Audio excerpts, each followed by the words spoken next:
ब्रह्मपुर नामक गांव में एक पाखंडी बाबा का आश्रम होता है।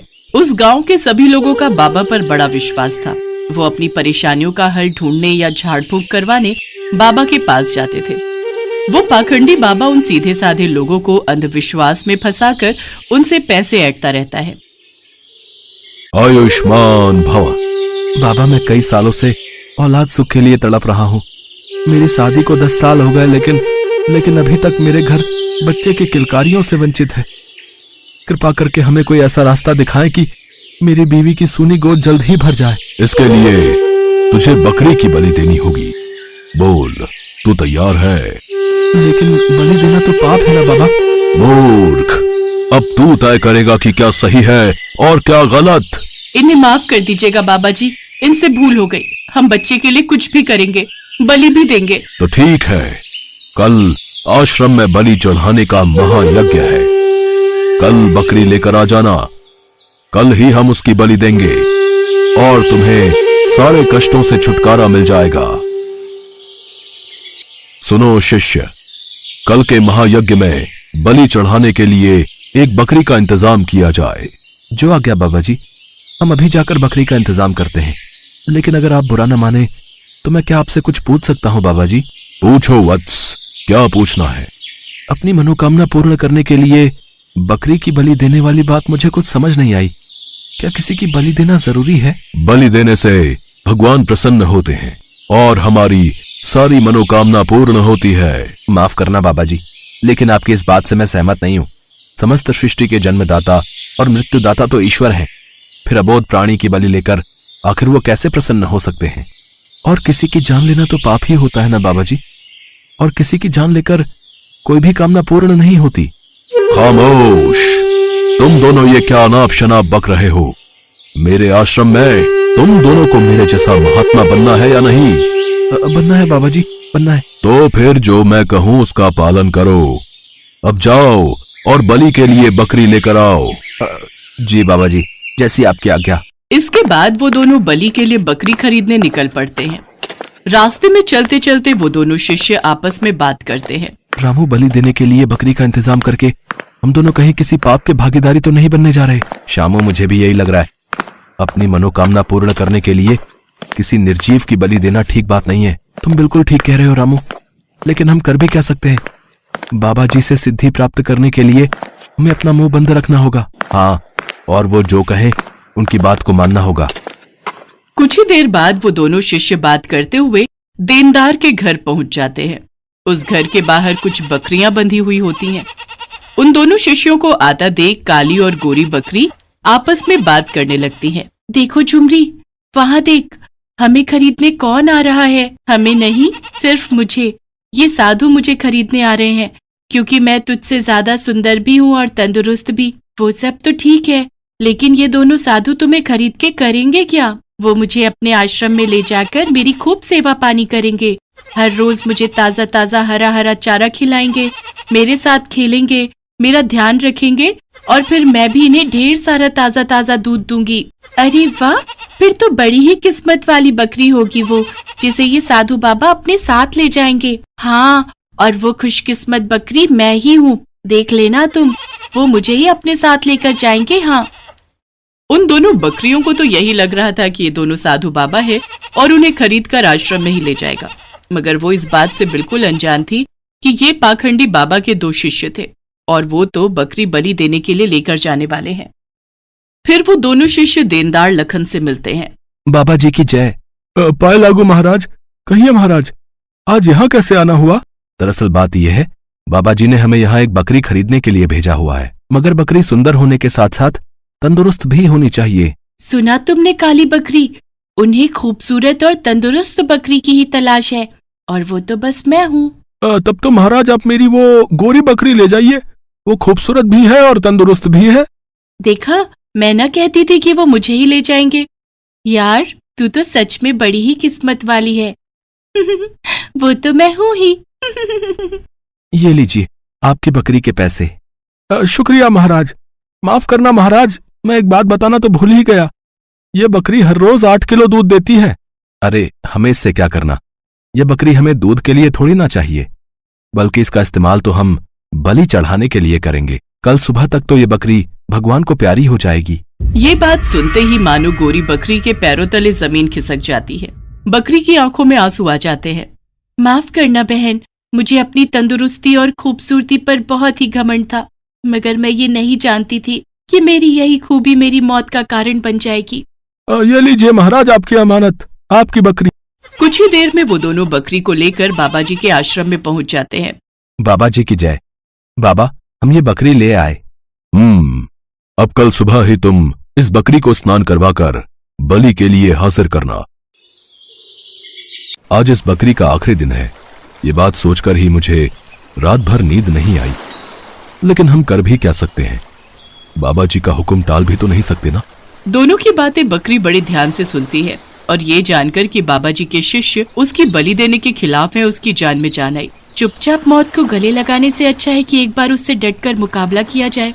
बकरी को नहलाने के बाद जैसे ही वो दोनों बकरी को आश्रम की ओर लेकर चलते हैं, तभी रास्ते में बकरी ने उनसे कहा, आप दोनों की बातें सुनकर मुझे ऐसा लगा कि आप दोनों भले इंसान हो, इसलिए मैंने सोचा कि मरने से पहले आप दोनों से एक बात साझा करके ही मरूं। अच्छा, वो क्या बात है? मैं जानती हूँ कि आज मेरी बलि देकर मुझे मार दिया जाएगा, लेकिन फिर भी मैं आज बहुत खुश हूँ। अच्छा, लेकिन वो क्यों? क्योंकि मुझे तुम्हारे उस बाबा जी पर हंसी आ रही है।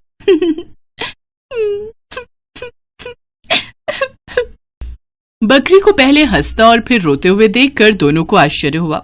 तभी पहले शिष्य ने बकरी से पूछा, सुनो बकरी, आज तुम्हें मार दिया जाएगा, ये जानते हुए भी तुम पहले हंसने लगी और फिर अचानक ही तुम रोने लगी।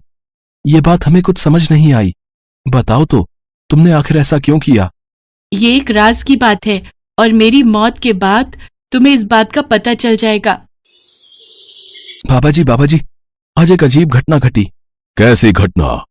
ये बकरी आज आप पर जोर जोर से पहले तो हंसने लगी, इसकी इतनी जुर्रत, ये मुझ पर हंसी, फिर जोर जोर से रोने लगी। रोने लगी? और जब हमने उससे इसके बारे में पूछा तो उसने कहा कि ये एक राज की बात है। राज की बात? कैसी राज की बात? वो तो इसने नहीं बताया बाबा जी। ए बकरी, जल्दी से बता, वो कौन सी राज की बात है? आपको मेरी बलि देनी है तो शौक से दीजिए। ए बकरी, हंस क्यों रही है? जल्दी बता। सच्चाई सुन पाओगे बाबा। मौत मेरे सामने खड़ी है, लेकिन फिर भी मैं हंस रही हूँ। इसकी सबसे बड़ी वजह है मेरी बलि। जैसे ही तुम मेरी बलि दोगे तो मैं श्राप से मुक्त हो जाऊंगी। कैसा श्राप? और रो किस लिए रही थी? पिछले जन्म में मैंने एक बकरी की बलि चढ़ाई थी। तब भगवान ने मुझसे नाराज होकर मुझे बकरी बनने की सजा दी थी। अब आप मेरी बलि दोगे तो आप श्रापित हो जाओगे। फिर अगले जन्म में मैं इंसान बन जाऊंगी और आप बकरी बन जाओगे। इसी वजह से मैं ये बात सोच सोचकर हंस रही हूँ। बकरी की बात सुनकर बाबा उसकी बातों में आ गया। उसे अपने अगले जन्म की चिंता सताने लगी। फिर बाबा ने कसम खाई कि वो कभी भी बकरी की बलि नहीं चढ़ाएगा। शिष्यों, आज से हमारे आश्रम में किसी भी तरह की बलि नहीं दी जाएगी।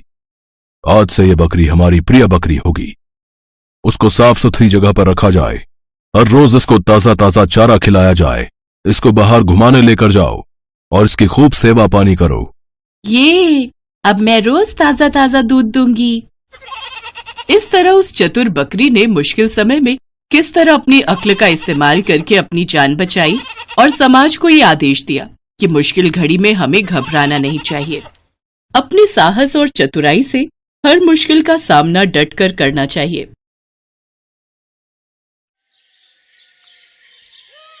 राजेश नाम का एक ऑटो वाला ऑटो चलाया करता था। उसकी बीवी शीतल और 7 साल का बेटा राजू था। वो अपने परिवार के साथ हंसी खुशी जिंदगी बसर कर रहे थे। अजी सुनती हो? हाँ, आ रही हूँ अभी। देखो मैं तुम्हारे लिए क्या लेकर आया हूँ। हाँ बोलिए, क्या हुआ? और इस पैकेट में क्या है? खुद ही देख लो, ये लो खोलो। इसमें तो साड़ी है जी।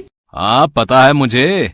ये साड़ी किसके लिए है? अरे मेरी प्यारी बीवी, ये तुम्हें दी है तो तुम्हारी हुई ना। ये तो बहुत प्यारी है, पर इसकी क्या जरूरत थी? इतना तो हम पैसा बचा भी नहीं पाते। और ये फालतू के खर्चे क्यों किए आपने? अरे पगली, मैं वैसे भी तुझे कहाँ कुछ दे पाता हूँ। एक साड़ी ही तो है। तू कभी कुछ नहीं मांगती मुझसे। आज थोड़ा धंधे में मुनाफा हुआ तो सोचा आज तेरे लिए एक साड़ी ले चलता हूँ। बहुत दिन से तुझे कुछ दिया ही नहीं। मैं जानती हूँ हालातों को, तभी तो आपसे कुछ नहीं मांगती। चल अब ये बेकार की बातें बंद कर और इसे पहन कर दिखाओ, देखूं तो इसमें मेरी बीवी कितनी सुंदर दिखती है। शीतल साड़ी पहनने अंदर चली जाती है और थोड़ी देर में साड़ी पहनकर बाहर आती है। आहा, देखा साड़ी कितनी सुंदर लग रही है तुझ पर, ये रंग तुझ पर बहुत खिल रहा है। इसी तरह हंसी खुशी से दिन बीत रहे थे। अचानक से राजेश की पत्नी शीतल बीमार हो जाती है और डॉक्टर की फीस और दवाइयां देते देते राजेश को अपना ऑटो बेचना पड़ जाता है। अब तो मेरे पास पैसे भी खत्म हो गए और शीतल की तबीयत में कोई सुधार भी नहीं हो रहा। अब पैसे कहाँ से आएंगे? शीतल को इस हालत में नहीं देखा जाता। ऐसा करता हूँ, अपना ऑटो बेच देता हूँ। राजेश ये सोचकर अपनी ऑटो लेकर एक दुकान पर पहुंचता है। भाई, मुझे ये ऑटो बेचना है। क्यों भाई, इस ऑटो में कोई खराबी है? ऑटो में कोई परेशानी नहीं है, मुझे पैसों की सख्त जरूरत है। मेरी बीवी बहुत बीमार है और मुझे पैसों की जरूरत है, इसलिए मुझे ऑटो बेचना पड़ रहा है। अरे भाई, अगर ऑटो बेच दोगे तो घर का खर्चा कैसे चलाओगे हैं? हाँ, पर बीवी की तबीयत भी तो देखनी है। उसकी दवाइयों के लिए मेरे पास पैसे नहीं हैं और मुझे कुछ समझ में नहीं आ रहा है कि अब क्या करूं। अरे भाई, एक काम कर सकते हैं आप, ऑटो बेचकर एक रिक्शा ले लो, जिससे कुछ पैसे भी मिल जाएंगे और तुम घर चलाने के लिए रिक्शा भी ले लोगे। क्या समझे? बात तो तुम सही कह रहे हो भाई। राजेश बात मान जाता है। राजेश ऑटो बेचकर एक रिक्शा ले लेता है और दिन रात उस पर मेहनत करता है। वहाँ राजेश की पत्नी की तबीयत अचानक खराब हो जाती है और वो उसे हॉस्पिटल लेकर जाता है। डॉक्टर साहब, मेरी पत्नी को एक बार देख लीजिए, उसकी तबीयत बहुत खराब है। ठीक है, इसे मेरे केबिन में लेकर आओ। राजेश शीतल को डॉक्टर के केबिन में लेकर जाता है। इनकी तबीयत बहुत खराब है, आप ये इंजेक्शन जल्दी से लेकर आइए, वरना मैं कुछ नहीं कर पाऊंगा। राजेश के पास पैसे नहीं थे। थोड़े से पैसे लेकर राजेश दवाई की दुकान पर जाता है और इंजेक्शन लेने के लिए पैसे देता है। इनमें 10 रुपए कम है। भाई, मुझे इंजेक्शन दे दो, मेरी बीवी की तबीयत बहुत खराब है। पहले 10 रुपए लेकर आओ। प्लीज मुझे ये इंजेक्शन दे दो, नहीं तो मेरी बीवी मर जाएगी। भाई, मेरे पास यही पैसे हैं और मुझे इंजेक्शन की बहुत जरूरत है। राजेश उसी दुकान के सामने रोने लग जाता है। उस दुकान वाले से रोते रोते अपनी बीवी के लिए इंजेक्शन मांग रहा होता है, लेकिन वो दुकान वाला बहुत लालची था। वो राजेश को वहाँ से भगा देता है। अरे कुछ भी करो, मुझे 10 रुपए दो तभी इंजेक्शन मिलेगा, वरना निकलो यहाँ से। राजेश बिना इंजेक्शन के ही वापस आ जाता है और उसकी बीवी का देहांत हो जाता है। राजेश अपने बेटे के साथ रहने लगता है। उधर दुकानदार, जिसका नाम विपिन था, जहां राजेश के पास पैसे न होने पर उसने राजेश को धक्का देकर भगा दिया था, वो एक बहुत ही लालची दुकानदार था। वो दवाइयों से बहुत पैसा कमाता था, इसीलिए उसने अपनी बहुत जायदाद कर ली थी। आजकल धंधे में बहुत कमाई हो रही है, हर माल में मुनाफा हो रहा है। अब एक काम करता हूँ कि एक प्लॉट और ले लेता हूँ। हाँ। विपिन घर पहुँचता है और प्लॉट लेने की सोचता है। पापा पापा। तभी विपिन को अपने बेटे की आवाज सुनाई देती है और भागकर जाता है तो देखता है कि उसका बेटा जमीन पर बेहोश पड़ा है। वो अपने बेटे को लेकर अस्पताल पहुँचता है। अब डॉक्टर साहब देखो, मेरे बेटे को क्या हो गया है? ये बेहोश कैसे हो गया? पता नहीं, जब मैं इसके पास गया तो ये बेहोश पड़ा हुआ था। मुझे इसका चेकअप करना होगा। डॉक्टर उसका चेकअप करता है तो वो विपिन को बताता है। अब क्या हुआ डॉक्टर, मेरा बेटा ठीक तो है? नहीं। क्या हुआ डॉक्टर? आप जरा तसल्ली रखें। अब क्या बात है डॉक्टर साहब, ऐसा आप क्यों कह रहे हैं?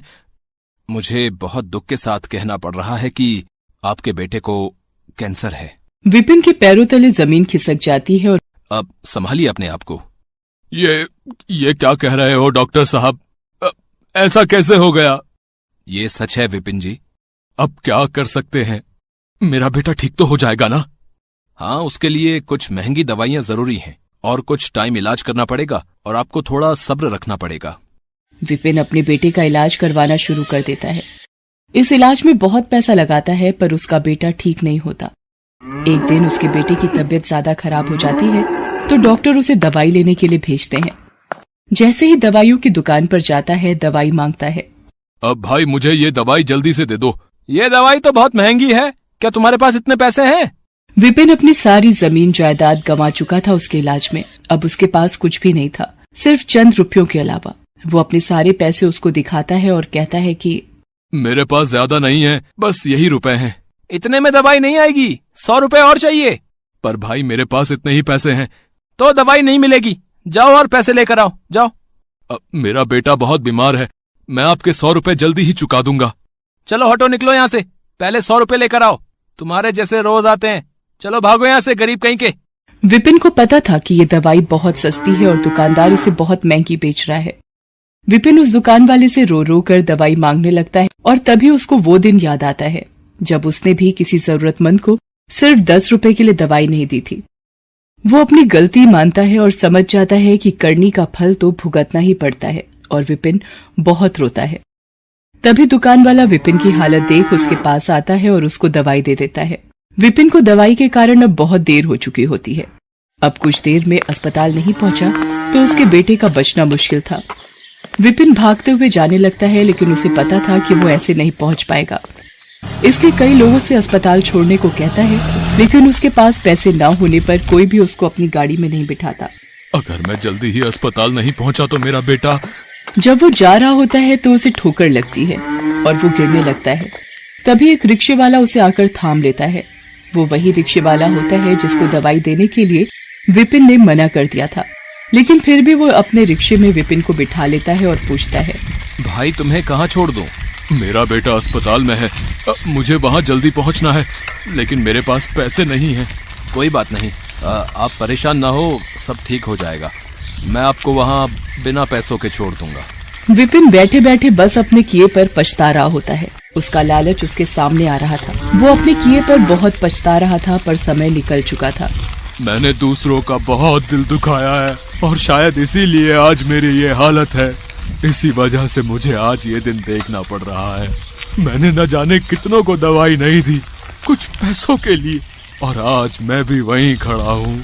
आज मेरे पास भी पैसे नहीं है और दवाई की जरूरत है। सबको ऐसा ही महसूस होता होगा जैसा कि मैं लाचार महसूस कर रहा था। विपिन हॉस्पिटल पहुंचता है और वहां जाकर दवाई डॉक्टर को दे देता है। वहां उसके बेटे की तबीयत और खराब हो रही होती है। ये सब उससे देखा नहीं जाता और उसकी आंखों से आंसुओं की धारा निकल पड़ती है। तभी उसको भगवान की मूर्ति दिखाई पड़ती है। भगवान, मेरे कर्मों की सजा मेरे बच्चे को मत दो। जो सजा देनी है मुझे दे दो, पर मेरे बच्चे को बख्श दो। और ये कहकर वो फूट फूट कर रोने लगता है। तभी डॉक्टर वहां आते हैं और बताते हैं कि उनका बेटा अब ठीक है। विपिन राहत की सांस लेता है और उसके कुछ समय बाद विपिन का बेटा ठीक होकर घर आ जाता है।